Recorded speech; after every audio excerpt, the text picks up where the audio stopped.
पता चले कि कल हमारी मृत्यु होने वाली है, आपको क्या लगता है? खुशी खुशी सारा काम करोगे? आपको एक सत्य घटना बता रहे हैं। एक हमारे भक्त परिवार हैं मुंबई के, तो उनकी आयु है, अब तो नहीं रहे, लेकिन आज से 4 वर्ष पूर्व 30 वर्ष की आयु उनकी। लेकिन संसार में इतना खोया हुआ इंसान, 8 घंटे कार्य करना, तो जब छुट्टी मिलती थी तो हमेशा क्लब दोस्तों में इनमें ही मग्न रहना, भगवान का नाम इत्यादि सबसे दूर। और एक दिन डॉक्टरों ने डिक्लेयर किया कि तुम्हें कैंसर है।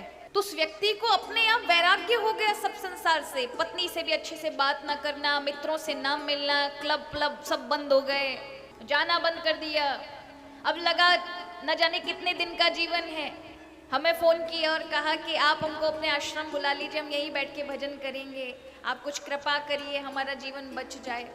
हमने कहा कहीं आने की जरूरत नहीं है, जहाँ पर हो वहीं पे बैठ के भगवान का नाम लो। अब तक तुमने सारा समय केवल और केवल संसार और बाकियों के लिए बिताया है। अगर तुम अपना जीवन प्रभु के लिए, सत्कर्मों के लिए रखोगे तो प्रभु अवश्य कृपा करेंगे। उसने खूब भजन किया, अच्छे सत्कर्म भी किए। प्रभु की कृपा से डॉक्टरों ने कहा तुम्हारा कैंसर अब क्योर होने लग रहा है। 6 महीने तक उसका खूब भजन इत्यादि सत्कर्म चला। 6 महीने के बाद जब कैंसर जैसी बीमारी हट गई, वो फिर से वही कामों में रत, वही मित्रों के साथ जाना, वही क्लब पब में जाना, वही सारी चीजों में फिर से व्यस्त। और ठीक 1 वर्ष बाद भयंकर रूप से कैंसर लौट आया। अब डॉक्टरों ने कहा कि अब हाथ में नहीं है, तो फिर से उसे वैराग्य और फिर से मुझे बचा लीजिए, बचा लीजिए। आपको क्या लगता है ऐसा बचाया जा सकता है? पहले तो कर्म प्रारब्ध में अगर ऐसे रोग हैं, कई रोग हमारे यहाँ आयुर्वेद में 2 प्रकार के रोग कहे गए हैं। एक होते हैं प्रारब्ध के रोग। प्रारब्ध के रोग दवाइयों से ठीक नहीं होते, उनको अपना परिणाम देना ही होता है।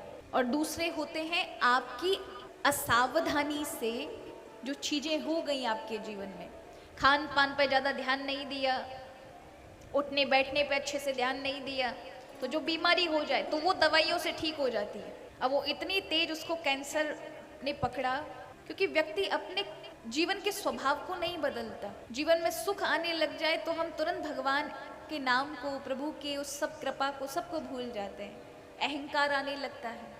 और कुछ वर्षों बाद उनकी मृत्यु हो गई। मेरे कहने का अभिप्राय यही है, हमको पता चल जाए हमारी मृत्यु नजदीक है तो हम में वैराग्य जाग जाता है। और नहीं पता तो महाराज व्यस्त रहते हैं संसार में, कभी भी कुछ क्षण बैठ करके हरि का नाम, कोई सत्कर्म इत्यादि हमसे होता नहीं। यहाँ परीक्षित जी महाराज को जब ये पता चला ना कि 7 दिन के बाद 7 दिन में उनकी मृत्यु है, 7वां दिन उन्हें तक्षक नाग डसेगा, उससे उनकी मृत्यु हो जाएगी। एक छत्र पृथ्वी के सम्राट थे, लेकिन चिंता नहीं हुई। महाराज एक दिन तो सबको मरना है, बस इतना फर्क है कि मुझे 7वें दिन मेरी मृत्यु होने वाली है, मुझे कुछ ऐसा बताइए जिससे मेरा कल्याण हो जाए।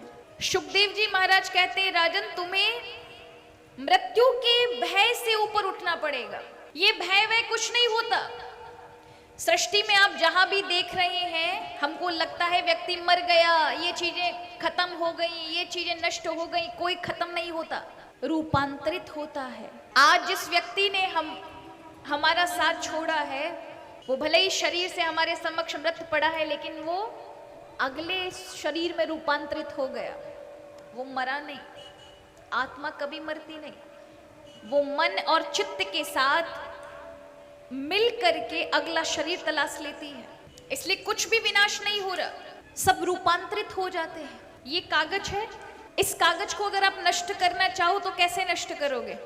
फाड़ दोगे, ऐसे करके कर दोगे, आपको क्या लगता है नष्ट हो जाएगा? कई लोगों को लगता होगा जला देंगे तो राख बन जाएगा, तो वो राख में रूपांतरित हुआ।